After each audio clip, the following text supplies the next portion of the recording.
Mormon temple garments are now available as a tank top. I know I don't normally dive in this quickly. I'm Alicia with Faith Unraveled. I'm so excited to get into this topic, and I can't believe how many times I have seen the words today, "I never thought I would live to see the day." That day is here, my friends. This morning, the Salt Lake City Tribune announced that the Church of Jesus Christ of Latter-day Saints does in fact have a garment option to people in certain areas with an open sleeve, as they're calling it. I'll show you a picture of it here if you're watching on video. Oh, my friends, I am just dying at this feedback. So many implications here that I want to dive into today. I want to talk about the evolution of this church. What is going on? It feels like a massive rebrand to so many, from the explicit steering away from the title Mormon to the shortening of church meetings to allowance of multiple earrings and tattoos.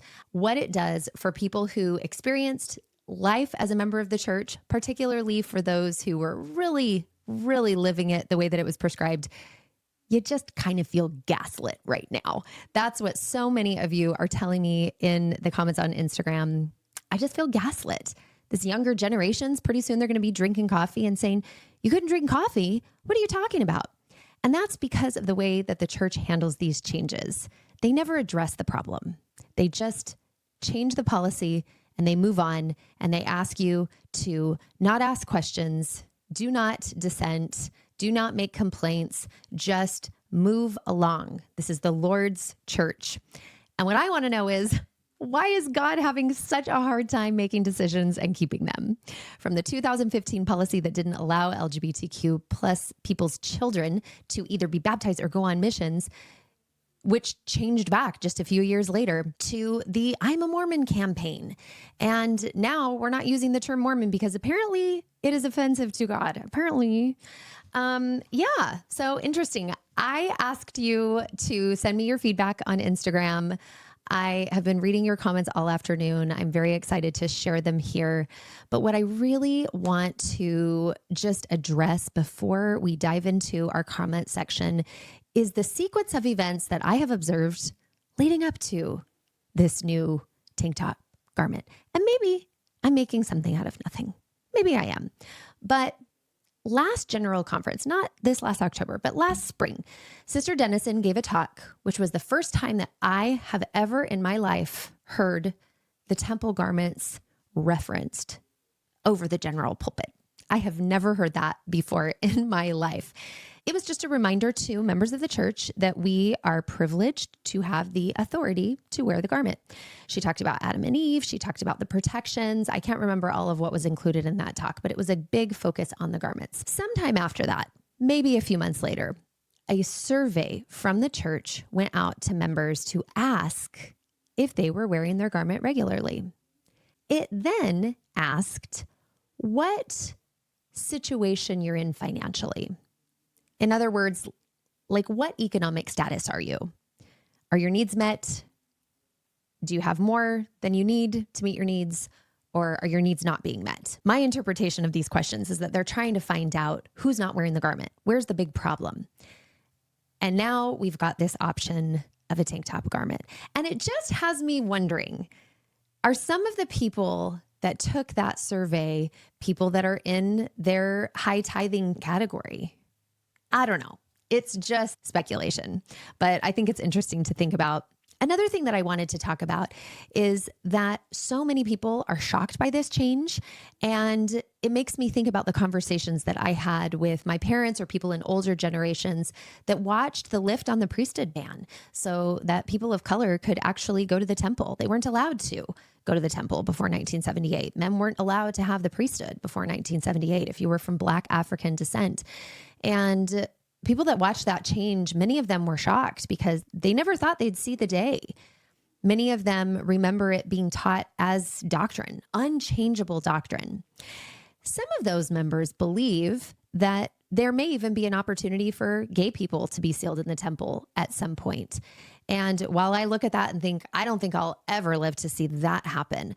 But when you look at these changes that have occurred, the evolution of the church, it seems that we are moving further away from that idea that was taught when I was a kid in the 80s, that we wanted to be a peculiar people. We wanted to be different. We were not supposed to be a mainstream Christian church. It feels interesting. And while I assume that many members will sleep through this, they will hold on to the iron rod, blindfolded, doubting their doubts before they think critically. Many people are waking up.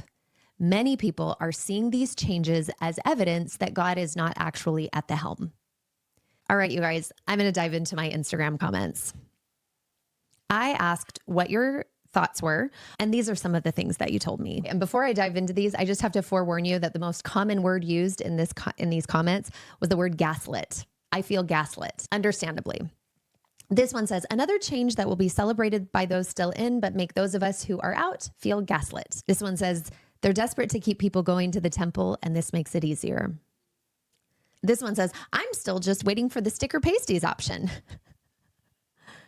And this one says, I am so glad to be out of the church, but I feel anger for being faithful so many years. And now they're making changes that could have helped me back then. Shorter church, better garments, lessened rules. It just makes me angry that I suffered through the worst of it. This one says, blows my mind, but about damn time. But the thing that's screaming in my head is this really revelation from God or social conformity? By the way, I love getting messages from active members of the church. I have a number of active members that follow my account and give me their feedback, which I appreciate so much, especially when it's done respectfully, which frankly, I understand if it's not, because this is offensive content if you are an active member of the church. But I do certainly love hearing feedback from you. A couple of weeks ago, we did an episode on the CES letter, and a couple of people commented that they couldn't believe the excommunication process of Jeremy Reynolds and how his questions weren't answered. And you could see that it was troubling, even to people who are active members of the church.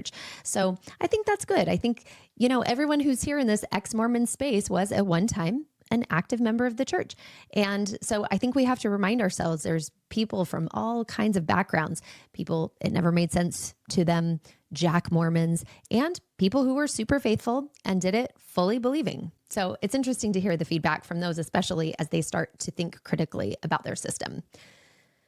This one says, as someone who would have greatly benefited from a slip style, which is also available, I'm told, as a new option, a slip instead of shorts for women. She says, I'm allergic to the materials they use. I am disappointed that these options aren't available for everyone. So what if I'm in Alaska? They're still wearing the layers required. It is another double standard. Slight trigger warning on this one for domestic abuse. 4 days ago, my husband called me a slut in front of my children because I wear sleeveless tops. Turns out the church is backing out on this now, and the walking pornography thing. I don't expect the church to apologize for the mental damage it has caused on so many. My soon-to-be ex-husband is a system victim. This one says, when is God going to decide that garments were a silly idea in the first place? This one says, the church conveniently makes changes to the garments following The Secret Lives of Mormon Wives premiere. Maybe we'll add that to our sequence of events. This one says, I'm happy for those still wearing garments, but also mad because I had to leave in order to have that kind of freedom. Love that. And this one says, an inch off of a sleeve will absolutely not make women any hotter climates more comfortable. They act like it's so kind of them to make this kind of breadcrumb change. They have never considered women's health or comfort when designing garments. It's all about control and keeping women modest. I must also say there was a very interesting post on TikTok a while back from someone that I believe has a doctorate dissertation on the topic of religious deconstruction and cults. She's not Mormon and to my knowledge has never been Mormon, but she really emphasized that organizations that control the garments or the underwear that you wear should really be looked at more closely because that is the feature of a cult. So do with that what you will. Ooh, this is an interesting one from my Instagram messages. It says, I want to know how they're going to control modesty now. Garments have been such a measuring stick for modesty, and what are they going to do about that? Now from our Instagram comments. This one said, like you said, we're taught that God is all-knowing and unchanging, so why change it unless he had it wrong to begin with? But really, the church is just freaking out that so many are leaving and are making these little changes to appease.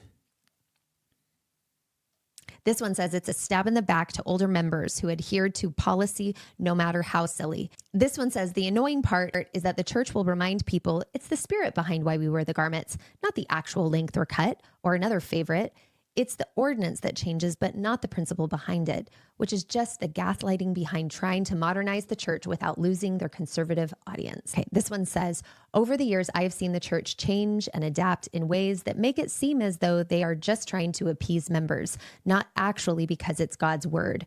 When I was young, we wore one-piece swimsuits, long shorts, never drank caffeinated sodas. Now some of the people that present themselves as faithful members will gladly post a picture of themselves in a bikini with a Diet Coke and their tattoos showing.